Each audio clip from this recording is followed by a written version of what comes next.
What do you do when you have access to rooms that others don't? What do you do when your voice can influence decisions that affect more than just you? Because influence is not just a privilege, it's a responsibility. And the truth is, some people are not called to build systems, they're called to influence them. They're called to sit at tables, shape conversations, speak at the right moment, and shift outcomes. That's the kind of anointing that Esther carried. She wasn't in the background, she was in proximity to power. And when the moment came, everything depended on her response.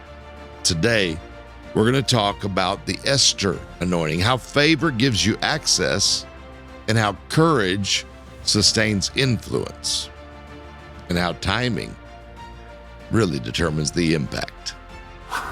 Welcome to the Dave Martin Podcast. Hey, welcome back to the Dave Martin Show. I'm Dr. Dave, your success coach. Today, we're stepping into a different dimension of this anointing, this marketplace anointing, as we're talking about how each one of us are made for Mondays. When we get up Monday morning, we can make a difference this week. Not just building. Listen, I'm not talking about just leading. Today, we're going to be talking about influencing at the highest level. But before we jump into that, make sure you like, subscribe to the podcast. Love to connect with you a little bit more. Share this with someone else that you think, man, this would help them. And as always, I love to hear how it makes a difference. Drop a comment. Also, let me know where you're listening from. If you say, man, this is speaking to me, let me know where you're listening from and how it's helping, okay? Well, let's talk about Esther. Esther didn't build a business.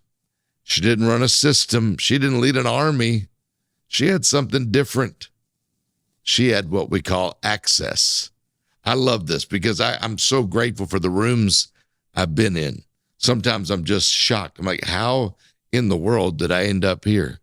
How did I end up in this hot tub on the top of Richard Branson's house on a private island in the British Virgin Islands?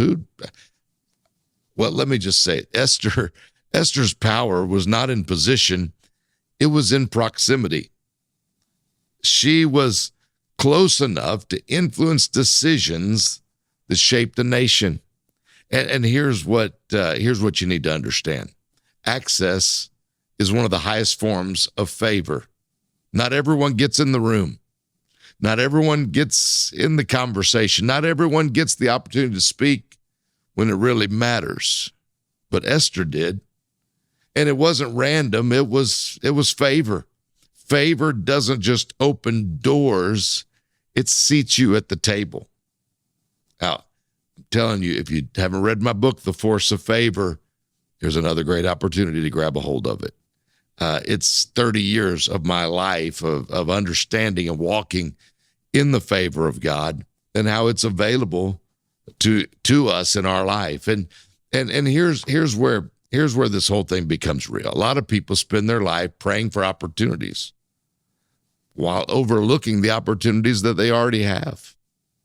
They keep asking God for another door while they're standing right in front of one that's already open. And some of you have access that you've become familiar with. Be careful. Familiarity always breeds contempt. I can tell you many times of the access I've received, it's because I never became familiar.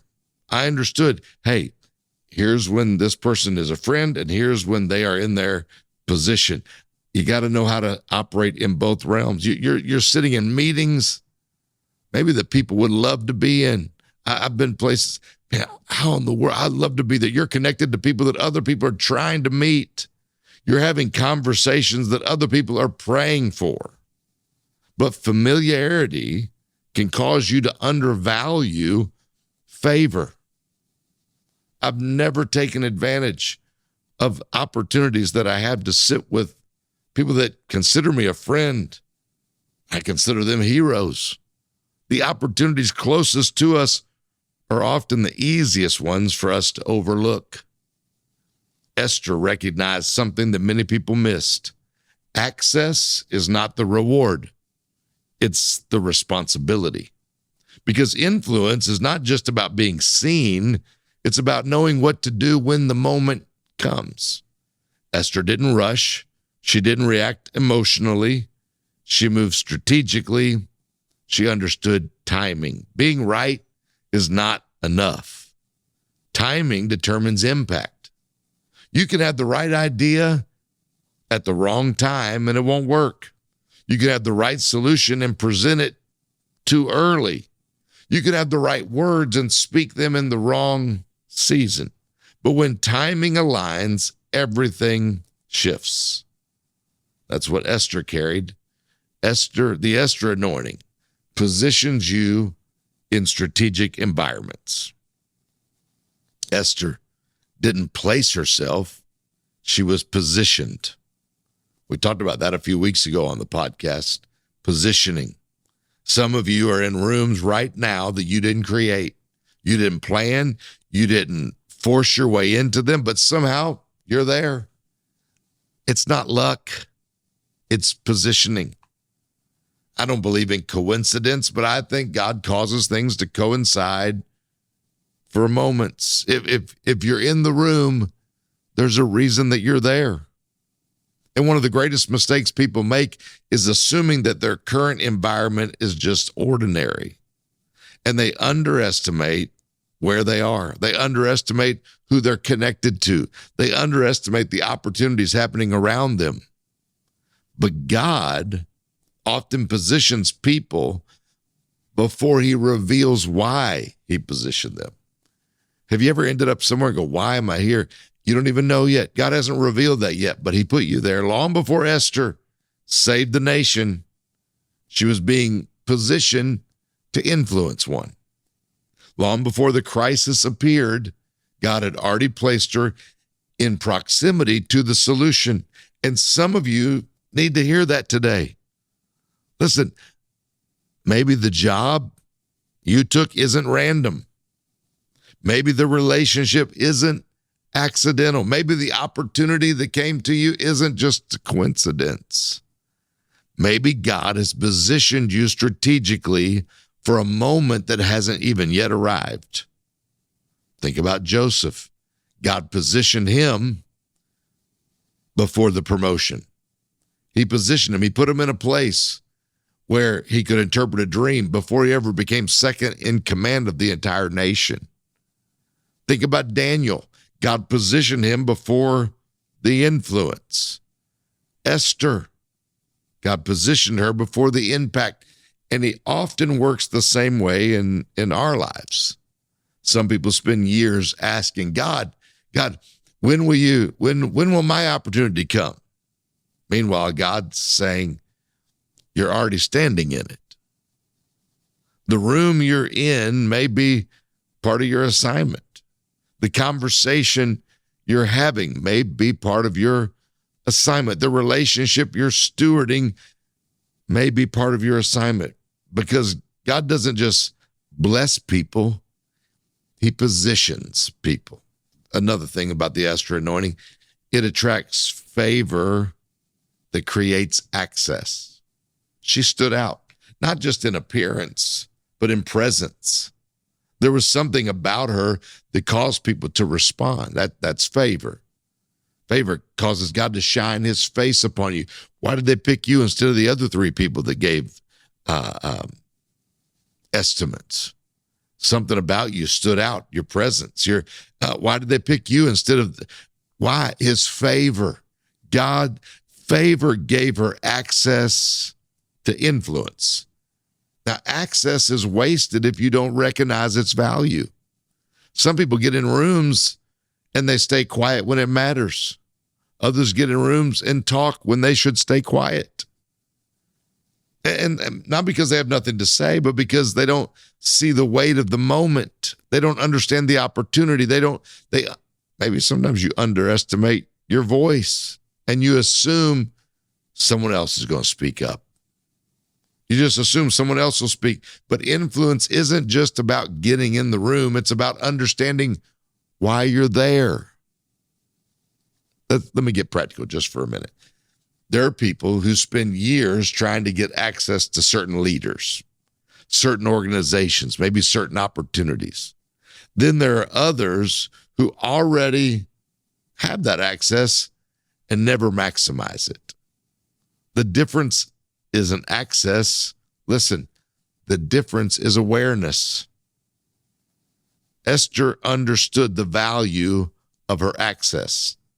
She recognized that favor had given her proximity to power, and she refused to waste it.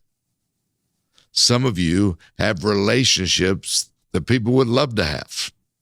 I remember years ago, a good friend of ours, Darlene Sheck, posting a picture of her and Solomon sitting on the couch watching a movie. He had stayed with her at their home, and people say, he has no clue what access I've wanted to meet her my entire life. I've wanted to be around her. And he's just sitting on the couch, clueless of the access. Some of you have relationships. People would love to have a moment with her. You have opportunities people are praying for. You have access that you've become familiar with. Do not overlook what God has already placed in your hand. I don't ever take it. I never take for granted the moments I have with my friend John Maxwell. He's a mentor. He's a friend, but I know people would pay thousands and thousands of dollars to have a moment with him. But because favor doesn't just create opportunities. It creates responsibility. John always says leadership is influence. Nothing more, nothing less. It's just influence. The reality is that every person listening right now, you have influence somewhere with someone. You may not lead a company. You may not pastor a church. You may not have thousands of followers on TikTok or Instagram, but somebody's watching you. Somebody's learning from you. Somebody's being influenced by your decisions. And if God has given you influence, then he's given you responsibility. So many times I think of my son. God's given me influence. And I've got to be careful with how I handle it. Well, my kid, maybe I don't have this, maybe I don't have that, but I got a kid that's watching me, and his future depends on my response. His future depends on what I do. I'm helping him to grow. I'm using that access to make a difference, to yield influence. The question isn't whether you have it.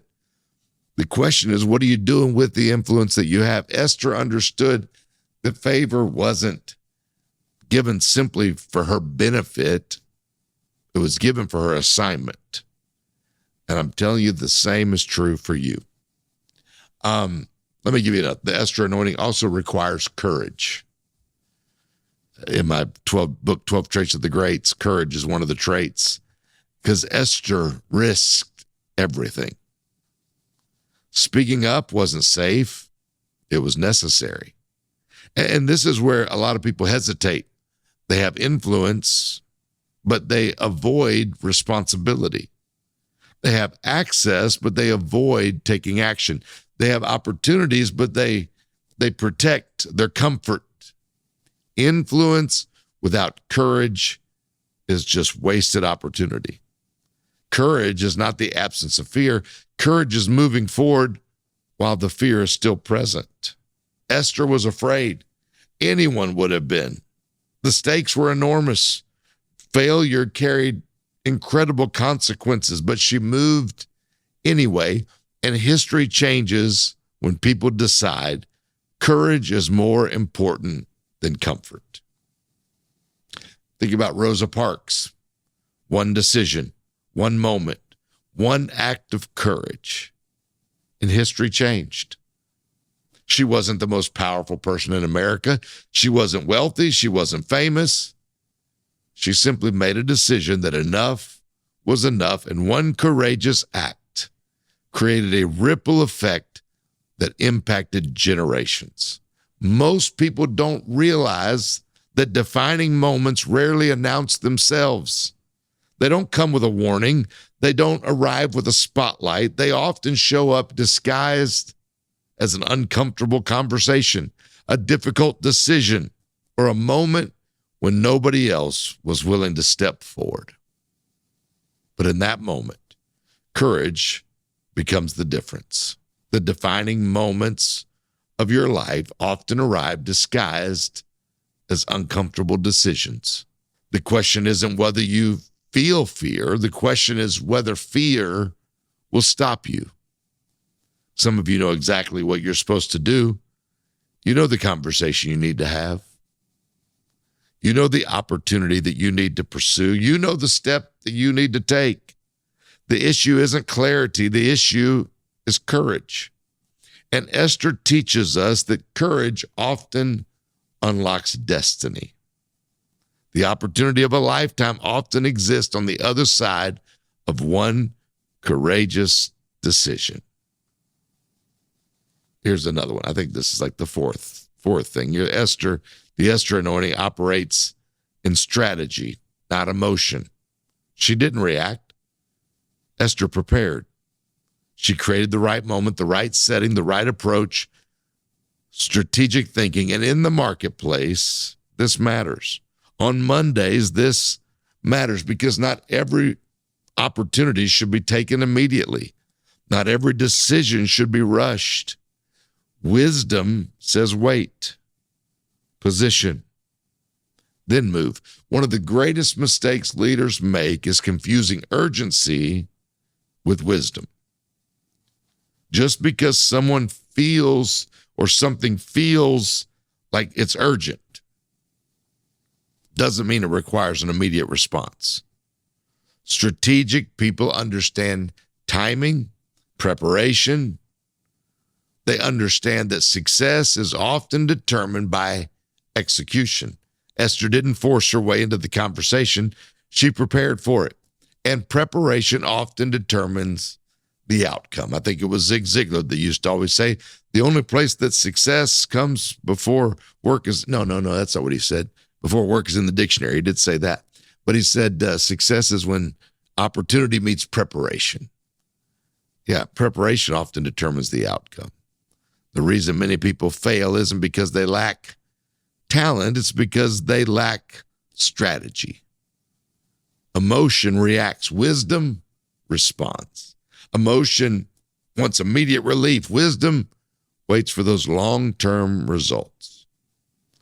And Esther teaches us that strategic patience is often more powerful than emotional urgency. I'll tell you one thing I've learned over the years, the right decision at the wrong time can become the wrong decision. And you can have the right idea, the right opportunity, the right solution, but if the timing is wrong, the results are going to be disappointing. That's why preparation matters, patience matters, and of course, wisdom matters. People see success and assume that it just happened overnight. It's like, I never heard of them, now I heard of them. There were years. That's what they don't see is the preparation, the years of preparation that preceded the opportunity. What they don't see is the strategy behind the success. Esther's victory wasn't the result of one conversation, but it was the result of preparation, patience, wisdom, timing.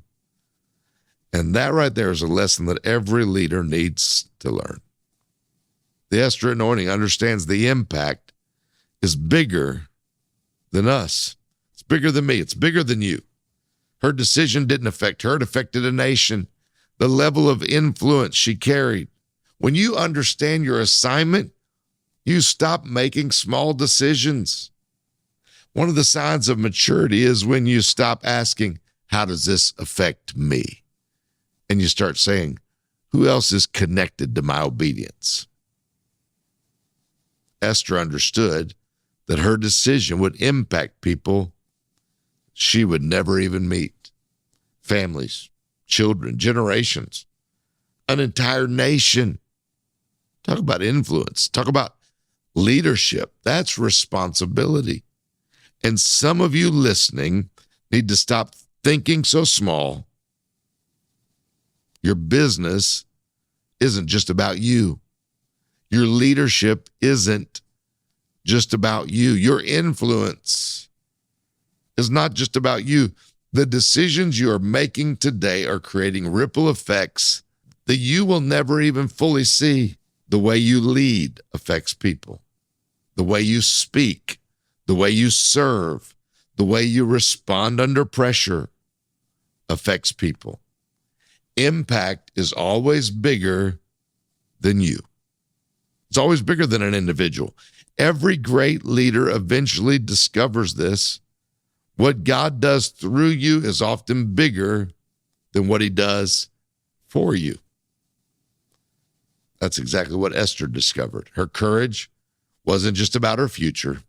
It was about the future of everyone that was connected to the assignment. Martin Luther King Jr. once said, "Our lives begin to end the day we become silent about the things that really matter." That's exactly what Esther refused to do. She refused to remain silent when silence, listen, would have been easier. And because she spoke, a nation was preserved. What if your courage is connected to someone else's breakthrough? What if your obedience is connected to someone else's opportunity? What if your willingness to step forward changes the trajectory of someone else's life? Those are the questions that leaders ask.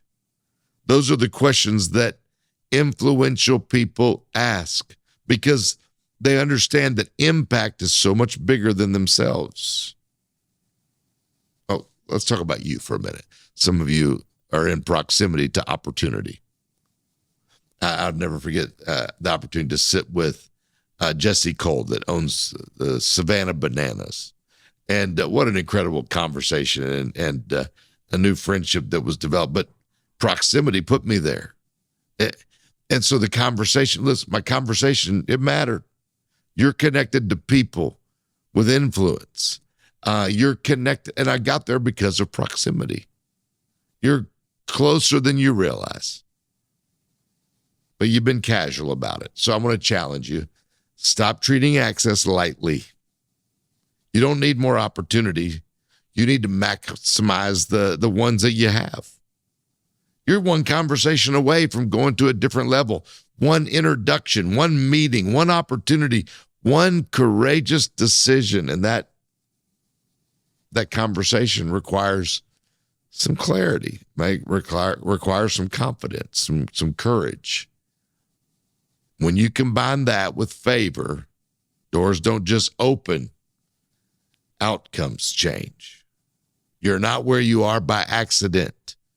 Do you hear me? You've been positioned. And the question is, are you going to recognize it? Prepare for it? Will you prepare for it? Will you step into it when the moment comes? Because when you do, I'm telling you, greater impact will follow. If this is speaking to you, make sure you subscribe to the podcast. Make sure you subscribe so we can stay connected. And you're not going to want to miss the next episode. So that'll remind you, maybe give you a little notification. But share this also with someone who has influence and needs to step into it. Drop a comment. Tell me where you're listening from. I love to stay connected to you. I always love to know where people are joining us from and where this message. I tell you, I'm getting so many people from Africa right now that say, man, this whole Made for Mondays teaching has made an incredible impact on me. And before you go, say this with me. Our little declaration for this week. I am positioned for influence, and I will act with courage. Come on, one more time. I am positioned for influence, and I will act with courage. Next week, we're going to talk about Nehemiah, how to build, restore, and lead projects that create lasting impact. Maybe Nehemiah is the anointing on your life, the Nehemiah anointing. This is where the builders really begin to rise up. Okay? I'll see you next week on the Dave Martin Show. Thank you for joining me as we talk about how each one of us are made for Mondays.